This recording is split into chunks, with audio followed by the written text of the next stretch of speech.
Qu'est-ce que nous allons apporter demain que nous n'apportons pas aujourd'hui? La fonction ressources humaines à France Télévisions comme ailleurs, elle s'est beaucoup construite autour des tâches de gestion administrative. Ça a été pendant un temps l'essentiel de ce qui pouvait lui être demandé, organiser la vie collective, la gérer dans son quotidien. Et puis petit à petit, les demandes ont évolué vers plus d'accompagnement, plus de conseils au fur et à mesure que les entreprises les unes les autres se transformaient.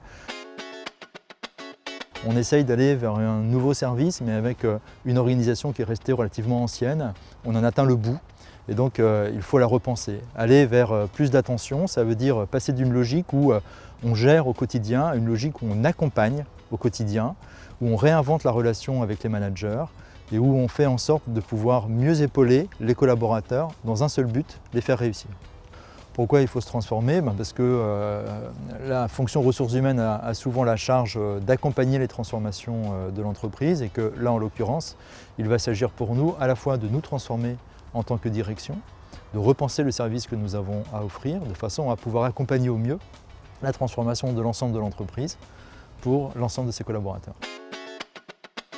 La première des étapes clés, c'est la réussite de ce séminaire. C'est notre capacité à repartir d'ici avec une vision claire de ce pourquoi nous devons nous transformer, de la nature de l'offre de services RH que nous voulons demain proposer, de la manière dont nous allons le mettre en œuvre. Ça, c'est la première des étapes clés, elle est déterminante. Si nous ne la réussissons pas, ça rendra plus complexes les opérations qui viennent derrière.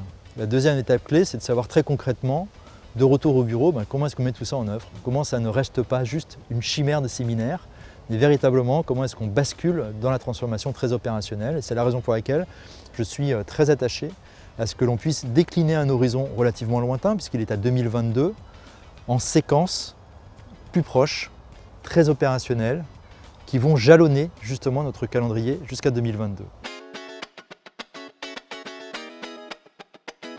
Il y a quelques années encore, on était dans un système relativement stable avec assez peu d'acteurs, pour l'essentiel des acteurs nationaux. On est aujourd'hui dans un secteur extrêmement large, totalement diversifié, mondialisé, avec des acteurs qui n'en finissent pas d'arriver, et une évolution constante, extrêmement rapide.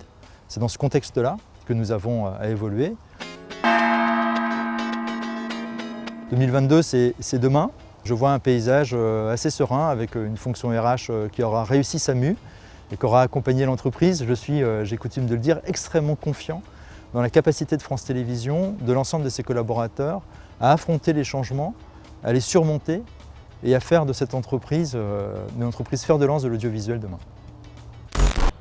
Si j'appuie là, ça tourne. Ah non, c'est des photos. Oui, c'est pas... Enfin, alors, À force d'être comme cette ça interview, pendant 10 minutes, ça fait mal au bras. Pas mal. c'est un bon client? Pas mal. Ouais. Mieux. Il débute dans le métier. Vous êtes un peu dur. Hein. Voilà. La technique, satisfait. très bien. Et c'est le journaliste, pas facile. Hein. C'est un peu compliqué quand Ouais, même. je trouve que vous avez bien du mérite. Ouais. Si vous voulez un coup de pouce pour changer, moi je connais du monde. Alors ça serait... Alors justement, il faudrait qu'on voit si...